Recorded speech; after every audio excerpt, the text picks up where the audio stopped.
You won't be welcome at our wedding. Your presence would mark the end of our relationship." My oldest son and his future bride affirmed this with solemn nods. My heart sank as I felt their disdain for me. What had I done to deserve such rejection? Hadn't I simply been a typical mother to them? What was wrong with me? Why did they despise me so deeply? Their rejection felt like a wound I couldn't fathom. I couldn't comprehend their animosity towards me. They must truly loathe me to bar me from their special day. But I couldn't pinpoint any wrongdoing on my part. And my husband, too, faced their scorn. I couldn't bring myself to forgive my son. How could he treat me with such disrespect after all I had done for him? I refused to believe he could disregard his mother so callously. I needed to make him understand that his behavior was unacceptable. There would be consequences for disrespecting his mother. My name is Mary, a 55-year-old housewife, and I'm the mother of 2 sons. David, our eldest, now holds a prestigious position in a Tokyo-based company, while Tom, our second son, prefers the quiet life, working diligently at a local manufacturing firm. Once close, the bond between the brothers has frayed over time, with David developing a distaste for Tom. He subjected Tom to public humiliation and bullying, even after my reprimands failed to curb his behavior.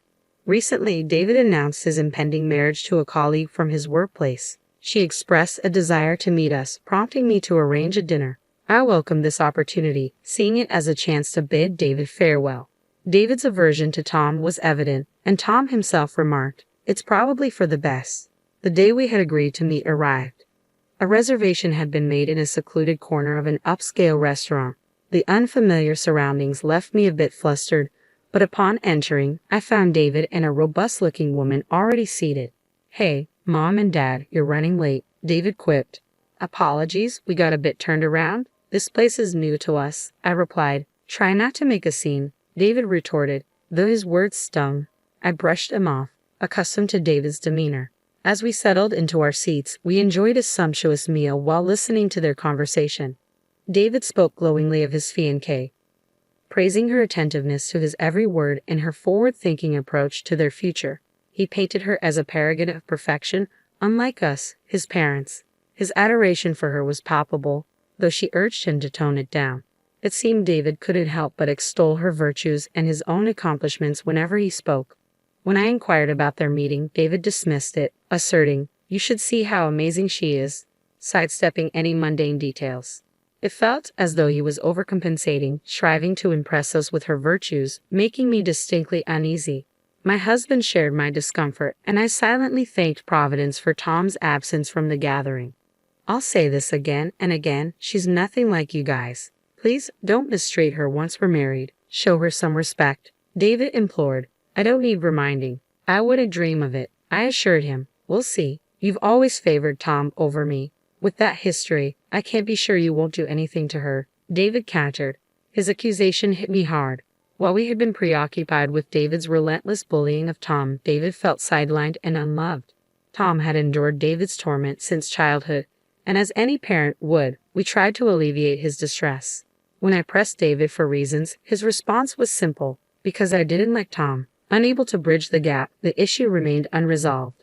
I hadn't realized David perceived our actions as favoritism towards Tom, but I chose not to challenge him, unwilling to escalate the tension. The strained dinner concluded without incident, but it was clear our underlying issues remained unresolved.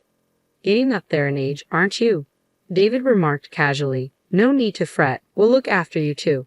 David had unilaterally decided that he and his wife would move in with us after their wedding, seemingly with her blessing. She chimed in, "You have another son who won't rely on you forever, right? I'll take care of him." The notion unsettled me deeply. While Tom did reside with us, it was out of genuine care and not entitlement. However, David and his family had moved in without our consent, claiming our space and assuming ownership. "Why don't you tend to the garden, Tom?" David urged. "I have work," Tom replied. "You're unemployed. Get to it," David retorted. "What? You're insufferable," Tom shot back. David's relentless pressure on Tom was escalating. I admired Tom's maturity in handling the situation, but the dynamics were far from simple. David and his family were scheming to oust Tom and us from the house without our knowledge. Late one night, after my husband and Tom had retired to bed, I ventured out for a drink of water, only to find the living room illuminated. "When do you think we'll have this house to ourselves?" she inquired. "Just a bit longer. We need solid plans to avoid any hiccups." Once we rid the place of the others, I want to give it a makeover. It's looking a bit dated. David chuckled in agreement. I was incredulous. I couldn't believe they were contemplating such a move. I immediately alerted my husband and Tom. Delaying action could spell disaster. As we deliberated our next move, Tom stepped forward with a strategy. Mom, I'll handle this. I've got a plan, he assured us. Though Tom's words provided some comfort, his plan called for patience above all else. Yet if Tom's method proved successful, David and his fiancée would be out for good. With that in mind, my husband and I agreed to trust Tom's strategy. Despite the various ongoing issues, life carried on, and David and his fiancée set their wedding date. They opted for a luxurious venue nearby, which surprised us as we had initially thought a countryside setting would suffice. It's a bit steep, but with our earnings, we can manage, David remarked with a smirk that irked me, though I held my tongue. Despite David's continued jabs at Tom, Tom's composed demeanor seemed to weather the storm. When the couple summoned us to discuss the wedding plans, we were met with an outrageous request.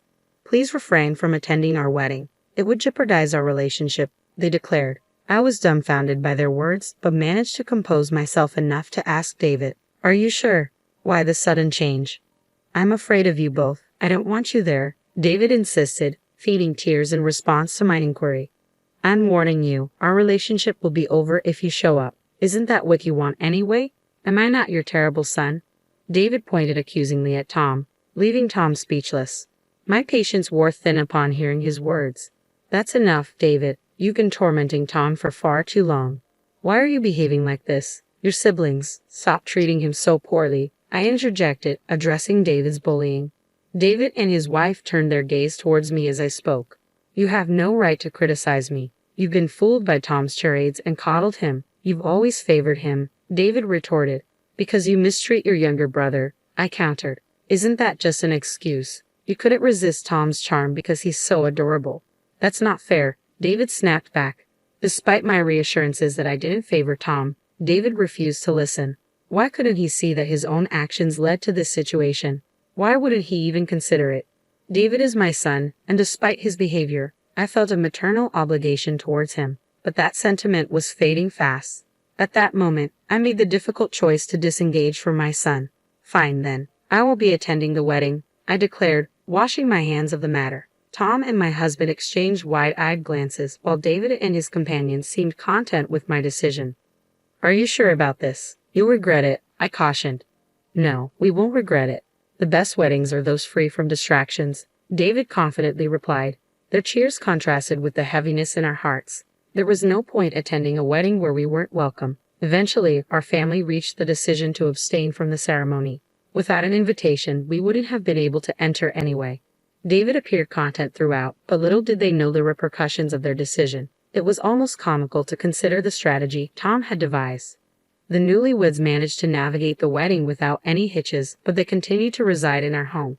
Having recently changed jobs to be closer to us, they were busy packing and preparing for the move to their new office. Upon returning home from their first day at the new office, they frantically called for Tom. "Tom, what's happening?" they queried anxiously. When I inquired about the commotion, they relayed the events of the day in brief. During their orientation at the new workplace, they unexpectedly encountered Tom, who wasn't expected to be there. To their astonishment, when their boss spotted Tom, he respectfully bowed and expressed gratitude for Tom's assistance. The couple, previously under the impression that Tom was merely a factory worker, were taken aback by these revelations. Unbeknownst to them, Tom had been diligently toiling away at the factory since he first joined. His dedication hadn't gone unnoticed. The factory's president himself acknowledged Tom's invaluable contributions. Tom's innovative ideas had become integral to the factory's operations, earning him admiration from his colleagues. Thanks to his efforts, the factory's performance had seen significant improvements. In due course, the factory became a cornerstone for many companies. However, when the president fell ill, Tom's concern for him was palpable. He made it a point to visit the president regularly on his days off.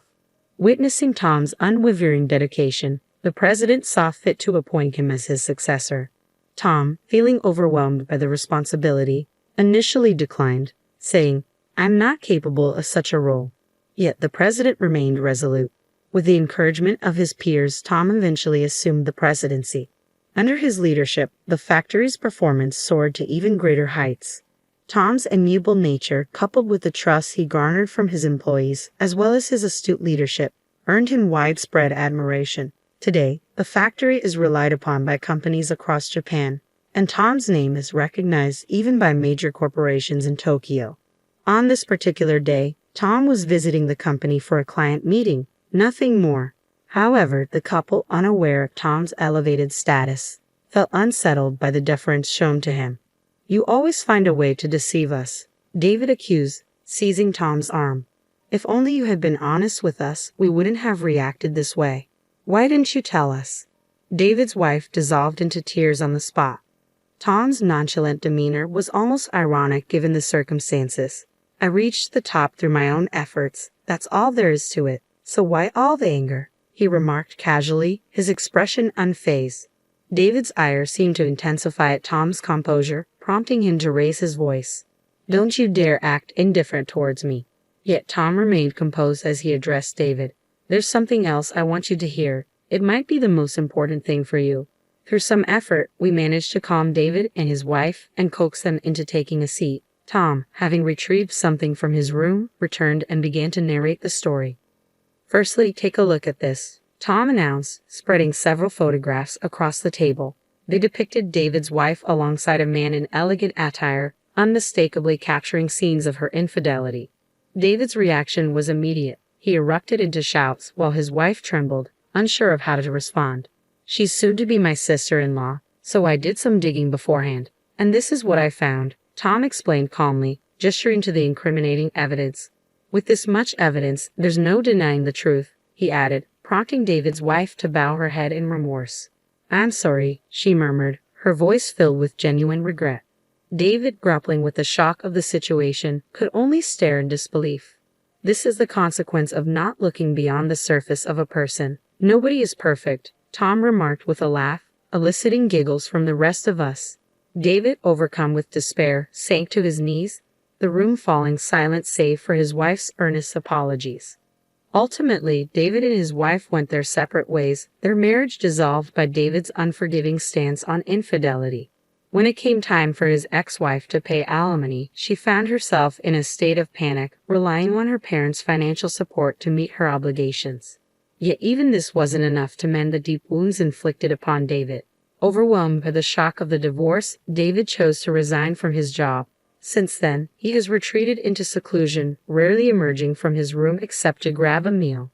However, whenever Tom was around, David would recoil in fear, as if haunted by the memory of their confrontation. It appears that since that incident, David has developed a fear of Tom.